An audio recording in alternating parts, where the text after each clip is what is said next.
Isang masayang araw po. Nakaabang na ang ating mga kambing dito sa unahan ng farm. Nag-aantay na pong makalabas. Hindi pa pwedeng lumabas dahil marami pa pong ginagawa dito sa loob ng farm. Walang magbabantay sa kanila doon. So dito po kasi ay nag-deliver ng sapal kahapon. Ayan po, isinisilid uli ang sapal sa drum para magtagal. Ganyan lang po ang aming preservation process ng sapal. Kung 10 days, 2 weeks, aabot po yan. Pero dito sa gamit natin ngayon, 1 week lang po ay nauubos. Kaya 7 to 8 days po ang pinakamatagal ng mga sapal bago namin magamit. At habang nandito na rin, ikot na tayo. Ito po, kasamahan ng mga nagka-diferensya noon, yung mga nagkamuta, nagtamlay. Yan, ready na po siya. Sinampol namin timbangan nung isang araw, 26 kilos na po yan. Kaya next week, kasama na siya sa mamamasyal sa Arayat para magpunta kay ka-Farmer Engel. So yan po, ito yung mga dati natin pinagtulungan ng mga Pampanga native natin, at yung mga QB Cross Berkshire. Dalawa pong breeding pen yung ginawa natin dito noon, which later on ay kinonvert natin into growing pen.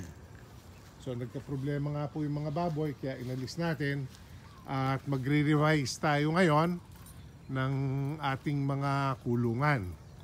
So dito po sa labas na ito ay magtatayo tayo ng mga winning growing pen din, pero mas maliliit po.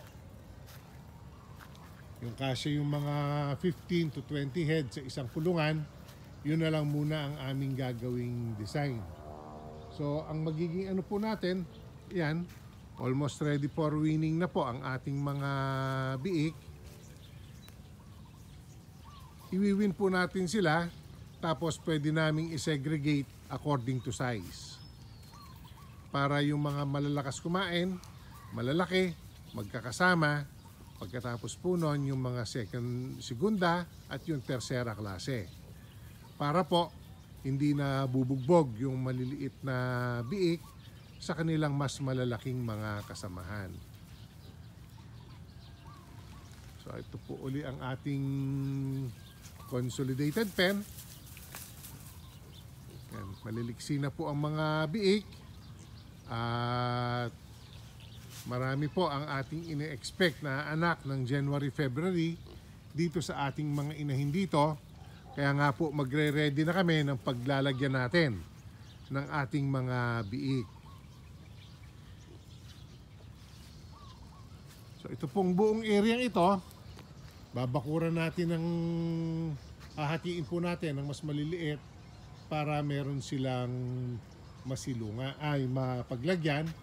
At yan pong mga lumang rabbit cages iaangat namin ay gagamitin naman nating silungan para po malawak ang kanilang mga silungan din. So yan po si Kalingas. Malapit na rin pong si Kalinga po siguro ay Feb ang magiging pag-anak. Yan po yung ating lone survivor nung Balete Pen, si Uban. Nakastahan na rin po yan. Si third po ang nakakasta. Kaya ito pong late Feb, early March ang expect kong pag-anak. Nakalimutan ko na po yung exact date ng kanyang pagkakakasta. Dito po sa likod, bilog na bilog po yung mga tiyan ng ating mga inahin. Ito po ang mga ina-expect natin ng January na aanak. So hopefully po ay magtuloy-tuloy na ang ating production na back to normal na ang ating magiging operation. Kaya nga po kailangan na naming maghanda kaagad ng ating paglalagyan sa mga alaga. Ito naman po ang ating mga palakihin. Meron na rin po lampas 20 kilos sa mga ito.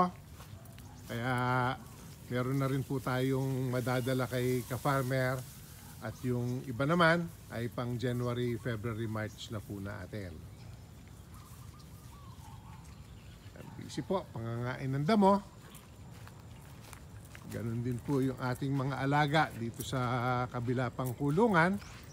Mga palakihin din natin.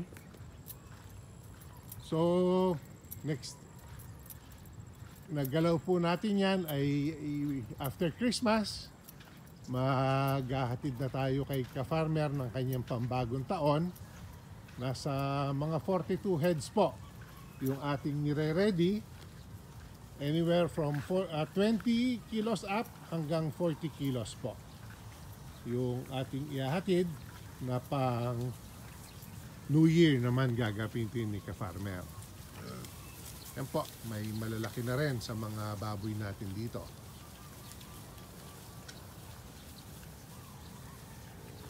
At ito po yung ating second breeding pen. Yan si Puti. Kalalapit lang. May kasta na rin po si Puti. Ayun po si Pula. Ayun po si Batik.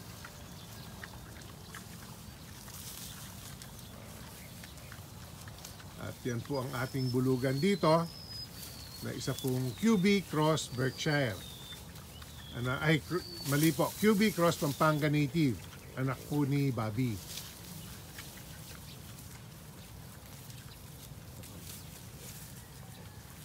Yan po ang ating mga inahin dito. Ayun po si Puti ang tiyan. Malaki na rin ang tiyan.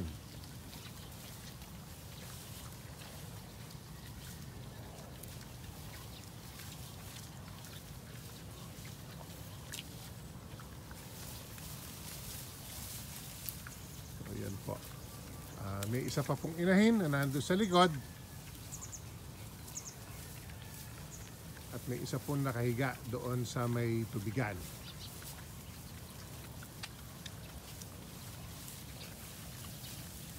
So yan po ang ating mga alaga naman dito sa ating second breeding pen. Bibigay lang po ng mga damo. At karamihan po ng ihahatid naman natin kay ka-farmer ay dito manggagaling. Yan po, nagpakain na ng damo kaya nakaipon sila sa unahan, madaling kunan.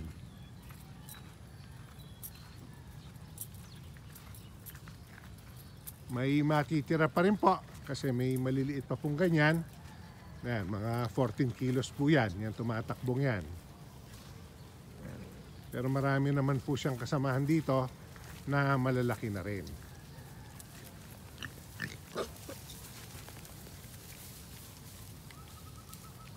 So, ito po. Bali 50 something na lang po ang natirang ito.